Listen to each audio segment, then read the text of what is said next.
Ang tawag diyang alas 10 ay ano, Vietnam Rose. O, tamot alam ni Nore ang tawag.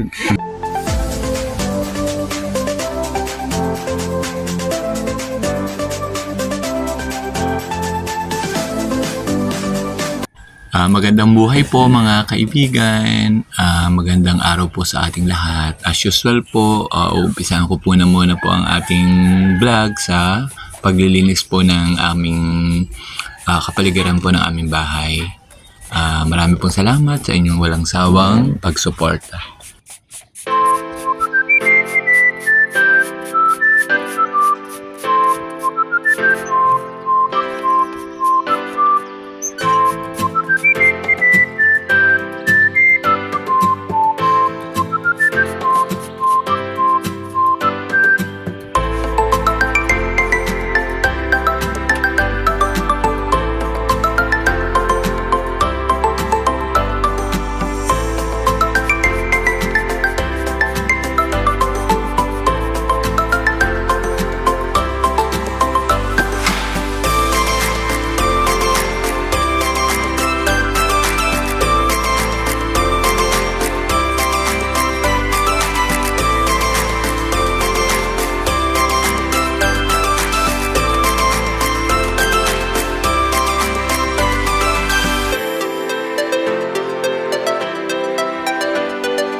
O ayan ang aking special guest. O si Nori. Namimitas kami ng saging. Namimitas ng saging kasama kanyang beautiful na anak. Si Nori ay kaklase ko noong elementary. Isa rin sa mga may hilig sa halaman kaya natuwang bumisita para tingnan ang aking simpleng garden. Natuwang makita yung aking tanim na alasjis at ang aking namumulaklak na bougainvillea. Kaya tuwan-tuwa siyang magpa-picture. Ang tawag diyang alas 10 Vietnam Rose. Ayan, tamot alam ni Nore ang tawag. Nag-umpisa ng kumuha ng tangkay ng Vietnam Rose at itatanim din niya kasi maganda nga naman ang bulaklak. Sige, pili ng mga seeds. Ayan po, Ano, are? buksan mo. Hindi na marumi ang anak mo kay haling di sa halaman. Pa-smile. Hindi nagagandahan lang sa pollinator bird. Ayan. Tamayining ang ginagawa kong igarnina. Oo, ang ganda. Binigyan ko ng seeds na galing Amerika ang aking special na bisita kaya tuwa naman na rin aking classmate na Ali. Ayan, Hindi magkaintindihan kung ano nang pipiliin. Natuwa din sa tanim kong kalabasa na nakalagay lamang sa bakod sa harapan ng aming bahay. Nakitang may bunga ay naisipan ding humingi. Okay lang. Ayan. Sige. Mate, sige. Putulin mo na. May panggulay ka na. Ayan. See? Yan po, binili na po ni Nori ng 5,000. Alam ito na yan. May nahinog na pong strawberry, nakatawaan din pong, nakatawaan ko pong ibigay para matikman po nila kung matamis o masarap. Kaya po, tuwan-tuwa naman po na matikman.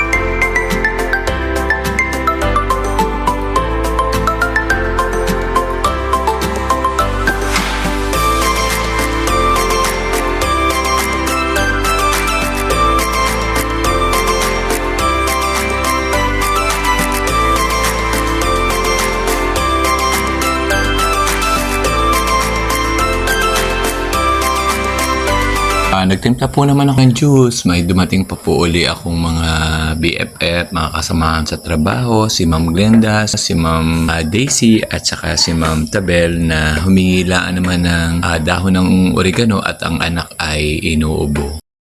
Nakatawaan naman ni Ma'am Glenda na maningin ng strawberry. Nakakita naman siya ng hinog at tuwan-tuwa naman siya. Sabi ko, hugasan sa may gripo at nang makain. Kaya tuwan-tuwa namang hugasan ang nakuhang strawberry. Ayan, hinuhugasan na po niya para po tikman kung matamis po o maasim. Tuwan-tuwa po nung matikman po, matamis daw na maasim-asim. Pero okay daw naman. Kaya po, enjoy na enjoy siya sa pagkain ng strawberry na kuha niya. Ayan, nakakita po ng kalabasa. Ayan. Kalabasa. Nakapangain na po ng strawberry ang aking BFF. O, kita nyo. Pag may nadating po mga co-teacher, kasamaan po sa atin sa trabaho na sumisinsay po at bumibisita po sa aking simpleng garden. Kaya po, tuwan-tuwa din po ako pag nakikita ko pong may nabisita. O, ayan po ang cactus for Ma'am Bilela.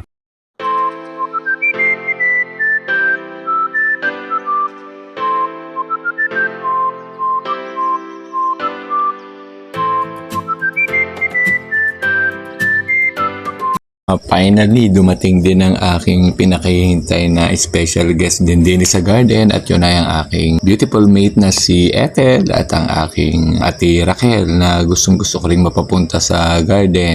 Kausap muna ng mami. Nakakatuwa at bumisita. Finally ay nakabisita rin sa aking garden. Nung panahon kanina, ang ate Raquel ang isa sa may pinakamaganda ring mga halaman sa kanilang bahay. Siyempre habang nagkakaedad na ay medyo hirap na rin sa paghahalaman kaya hindi naman masyado niyang masikaso. Kaya natuwa ako at muli siyang nakabisita sa akin. Special guest ko ang ate Raquel kaya kailangan mapatikim ko din ng aking pinagmamalaking strawberry na napabunga ko. At natuwa naman ang makitang abangan naman daw at may nahihinog nga pala. Alak iibigay sa mga apo ata. O, tuwan-tuwa ang ate Raquel. Nakakatuwa namang naaliw din naman ang ate Raquel sa pagbisita sa aking simpleng garden. Paano kayo sa dyan? Itinira ko yan. Oo nga, alam mo, gusto mo sabi na ang apo. Ako yung tatanim na rin.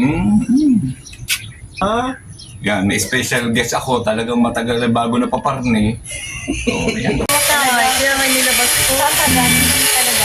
So, ayan po ang aking mga special guest. Ayan. Kami sa Mintay. O, ano po ang aking Ethel, ang aking magandang BFF. Oh, ayan.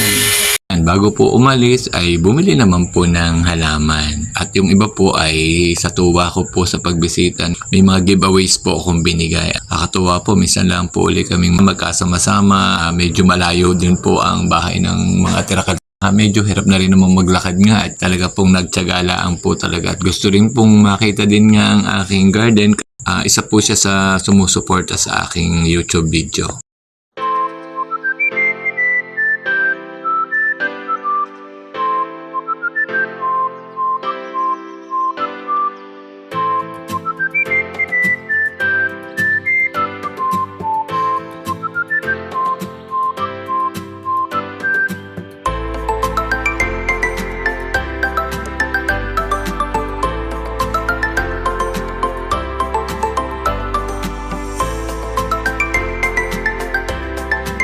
dahil yan, binigyan ko din po ng kalabasa. Natuwa po sa nakuhang kalabasa.